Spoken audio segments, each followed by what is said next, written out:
Hey guys, I'm Megan. I fell 50 feet climbing in Yosemite, got hit by a car, and then diagnosed with cancer in the span of 3 weeks. 2 weeks later, I traveled to the 7 wonders of the world with a new outlook on life. You know, after this string of bad luck, my friends and family thought I should probably live in a bubble. But realizing after how expensive and how terribly inconvenient this would be for my dating life, I had this great moment of clarity. I survived. But the story doesn't start here. It actually starts here with that haircut. Yes, the anchor woman is me, straight out of college, trying to live out my dream of becoming the next Veronica Corningstone. This is where my story starts, and conveniently, on this talk about how to travel the world, or how to make traveling the world a reality. Start by marrying your first boyfriend straight out of college with the preconceived notion that we only get one soulmate. Forget all the red flags and proceed to drop all of your ambitions to follow his dreams because his career is more important.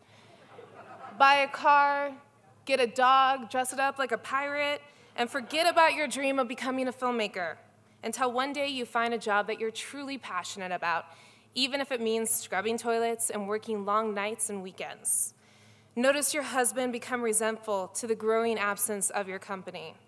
Watch as that resentment turns destructive. Leave him after a night of drunken rage, followed by a morning of sober regret. After the third time, pick up one suitcase and leave it all behind, shattered. Feel the weight of all the expectations fall off of your shoulders and onto the road behind you. And for the first time in 4 years, start to dream. For the next 4 years, use the pain and sorrow as fuel to make you more driven than you ever thought imaginable. Sell the car, buy a Vespa, start to dream and set goals for the next 5 years, accomplish those within the first, and then set new goals. Go to Yosemite and become obsessed with rock climbing. Set a goal to climb the nose, and then spend weekend adventures with new friends who teach you about a world without material possessions. Then read a lot of Paulo Coelho and decide that you're going to follow your own personal legend. Then join Instagram and make the handle @MegTheLegend. Change it 4 years later when you realize that nobody gets the association or never will, @the Megan Sullivan now. Pursue your career in climbing ambitions and move to San Francisco. Leave that first climbing partner behind who told you that you'll never be able to climb the nose within a year. Lead your first big wall and watch the sunrise over Half Dome on Washington Column. Come back down to sea level and feel like you were just punched in the stomach when you realize that both of your parents have been diagnosed with cancer within the same week. Move back up to Seattle and spend some needed quality time with your family. And breathe, knowing that both of your parents are now in remission. And then come back to San Francisco.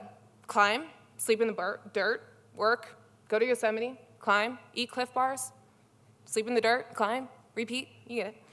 And then wake up in the hospital room after a knee surgery that leaves you on crutches for a month. Curse the universe for the 4 flights of stairs up to your studio apartment and for the newfound cellulite on your ass. Then go to physical therapy and be determined that you are going to recover faster than any human being ever. Ask for that promotion at work because you now know your worth and you're not afraid to ask for what is deserved. Fly down to LA as your career progresses and travel up to Yosemite to train on the weekends. Then climb the nose and fall 50 feet. Feel the pain of a body bruised, but more important, of an ego destroyed. The following week, exactly a week later, get on that Vespa that you purchased right after your divorce and get hit by a car. Go to the ER, feel defeated, and question everything. I didn't actually have the accident photo, so that's my twin brother, and we're doing the Dumb and Dumber thing. 1 week after that, join the family club and realize that you just were diagnosed with skin cancer. Cry yourself to sleep. Wake up. Get the surgery. Tell your boss that you need 2 weeks off. Sell that engagement ring and buy the ticket.